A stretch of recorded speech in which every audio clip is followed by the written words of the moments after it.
Good morning, and welcome back to the Daily Mastermind. My name is George Wright III. I am your host, and we are here with a little bit more inspiration, motivation, and education to carry you into the weekend. I want to finish up our series on how to win friends and influence people. I'm super excited about this book. It's one that I pull out from time to time, and if you've listened to some of the other episodes, if not, no big deal, go back and listen to those. But before we get started, I do want to go through the quote of the day in the Daily Mastermind mobile app. The reason I do is I think it's very, very appropriate for our discussion. The quote is actually from Proverbs 23:7. It says, "As he thinketh in his heart, so is he." Wow, man, I love this quote because I think at the end of the day, we're trying so hard to influence our environment, the people around us, like the book says, influence other people. But what we realize over time is that it comes from within. It's like my favorite quote, success is not to be pursued, it's to be attracted by the person that you become. And that's the thing, that's the overall high-level message that I feel like you should get out of this book.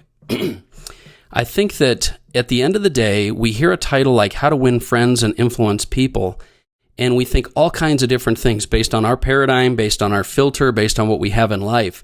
And what I personally have taken away from this book, and you'll all have different thoughts and ideas and messages based on where you are in life. But what I've found is that this book is really more about you and what you can do and what you can internalize to become the best version of yourself to ultimately influence other people. And that makes me really believe that influence on everything around us in our environment actually comes from within. And the idea that influence can come from within is why when I take that filter and that perspective, I pull this book back out, I learn from a different frame of mind. You know, if you pick this book up and you think to yourself, man, I'm going to be able to sell and persuade and get people to do what I want them to do, okay, that's fine. But at the end of the day, I think if you really dig deep and you start working on what's going to make you fulfilled, what's going to make you happy, it's going to be growing and learning and becoming the best version of yourself. And in order to do that, you have to change your filter just a bit. So I love this book by Dale Carnegie, How to Win Friends and Influence People, because it's absolutely a timeless classic. You know, there's a reason that it's sold tens of millions of copies over almost a century now. It's something that you can bring back in your life at various points in time. You know, I've had those times in my career where I've been an entrepreneur, where I've been a sales guy, where I've been a CEO, where I've been an owner, where I've been an individual entrepreneur. And every time I have a different filter. So these different topics come back and they just make a huge, huge impact in your life. Whether it's how to deal with people, whether it's how to win people over to your way of thinking, whether it's being a leader, they're all very, very important things because we go through different seasons in our life. And I think you'd agree, you're probably in a different season in your life. And maybe that season right now is tough. Maybe it's something it's really difficult for you to navigate. And sometimes it's a catch-22 because one of my best suggestions when you're going through a difficult time, whether it's depression, anxiety, tough circumstances, things like that, I'll always recommend take the focus off you. Because when you can become focused on other people, then you're not caught up so much in your own problems. However, this is one of those situations where I believe you can really work within. And the difficult thing to do when you work within is to have a little structure, because when you get inside your own head, sometimes you just can't get out and you get caught up in all the thinking and things that your mind has this pattern of going through. Whereas if you can have a little structure and you can say to yourself, these 4 parts, these 4 sections of the book that we went through, you can say, I'm going to apply these to myself and I'm going to have some structure. Then when you're internally working on becoming the best version of yourself, you have some structure. You're not going to get sidetracked. You're not going to get distracted. You're not going to be, off on these negative or disempowering thoughts that you may have. So that's my suggestion, and that's why if you'll take a different perspective maybe and apply this book a little differently internally, I think you'll still accomplish the external goals you want. You'll still be able to influence and attract success into your life, and you'll be able to get other people to follow you and to be able to work with you in your cause, your mission, and your fulfillment, your purpose in life. So I have 3 specific thoughts I just wanted to kind of throw out there for you. These are thoughts that have been hit over and over inside the book, but they're just thoughts that I had notes on, so I thought I'd mention them to you. The first is on criticism.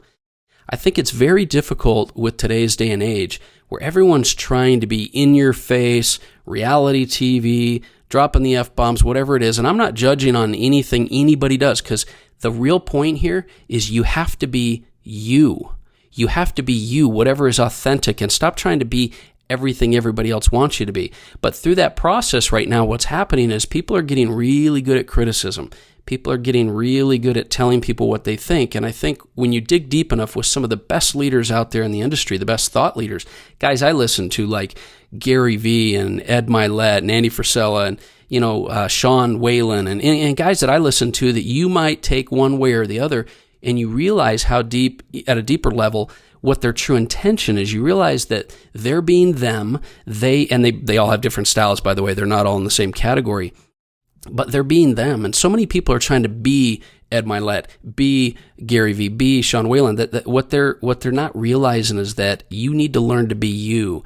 And in this difficult environment we have, where people are so looking forward to getting recognition and the limelight, they try to be critical.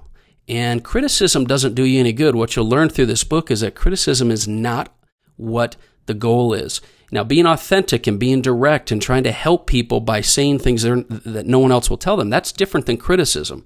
Criticism is something that hurts and it causes damage. And so criticism is something that I feel is very important for us to be aware of, and it's very important for us to eliminate from our communication and our influence with other people. That's the first thing. The second one is just this overall concept of dealing with people. See, I think that one of the biggest lessons you can learn from this book is how to communicate. Communication, in my personal opinion, is one of the greatest assets and skills you can learn. I don't care if you're in sales, marketing, operations, engineering, massage therapy, whatever it is. Communication is something that you need to learn, because communication is your ability to persuade individuals. Your ability to persuade, attract success, and do things in your life will be directly proportionate to your ability to communicate in a positive way. And I'm telling myself this as much as anyone else. It's very difficult nowadays through text messaging or email and things like that to communicate in a positive, uplifting way, or in a direct way that doesn't come across wrong. See, the art of communication is going to come from your voice inflection, your rate of speech, your tone, your facial expressions, and we lose a lot of that. Excuse me. And I've been talking way too long on podcasts and phone calls. I'm losing my voice. Communication, there's so many pieces to it outside of the literal words that you say, that you got to remember that communication comes with intention. Communication comes with, like I said, rate of speech, voice inflection. I've had multiple, telesales floors or sales groups that I've trained over time, and we always have a section on your tone, your rate of speech, your voice inflection, your mannerisms, because you can communicate with your body language and with your tone and flux as much as anything else. So when you learn that communication is such an important skill, you'll learn to also, grow through learning these other things, right? These other techniques. And we can talk about that sometime as well if you'd like on the podcast.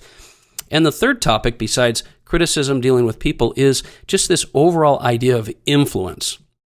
Because I think sometimes when we don't think closely enough about it, we see influence as our ability to just persuade. And great leaders influence, they don't manage. Great leaders influence, they don't sell. Great leaders influence, they don't manipulate. Because there's a real fine line. I've learned in the education space and in sales and marketing that there's a real fine line between influence and manipulation.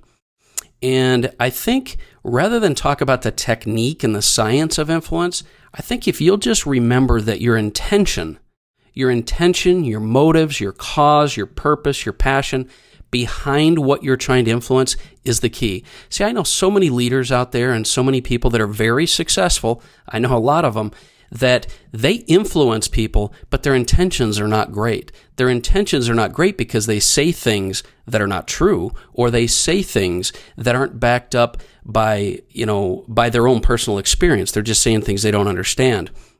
And so when you influence people, even if you think it's for a good reason, but you do it in a bad way, that's not influence, that's manipulation. And there are a lot of manipulators out there. And it's very difficult to understand the difference, because you see all these people with these, high lifestyles and, and fancy cars or homes. And I'll tell you how you can notice it. It's the people that flaunt that stuff all the time. Look at me, look at what I do, look what I have, look where I've been.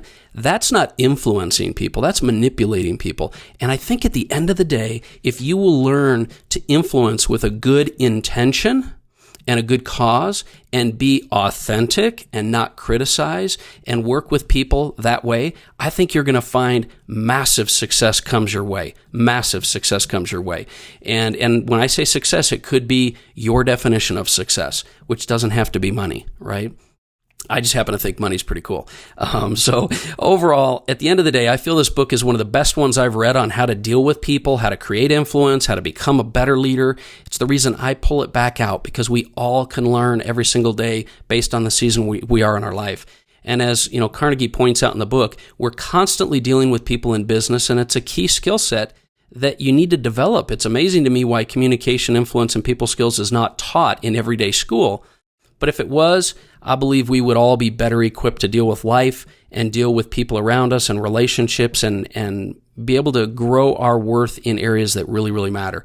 Nevertheless, I believe that if you'll read and apply the teachings of this book in How to Win Friends and Influence People with Dale Carnegie, you will definitely create a life of greater happiness, fulfillment, and prosperity. So that's my message for today. I hope you have an amazing weekend. I look forward to getting feedback from you. Share this episode of this podcast if you would. It'd mean the world to me.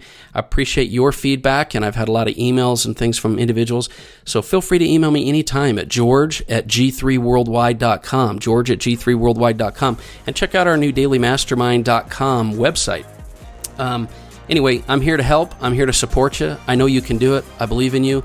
Have an amazing weekend. I'll talk with you soon.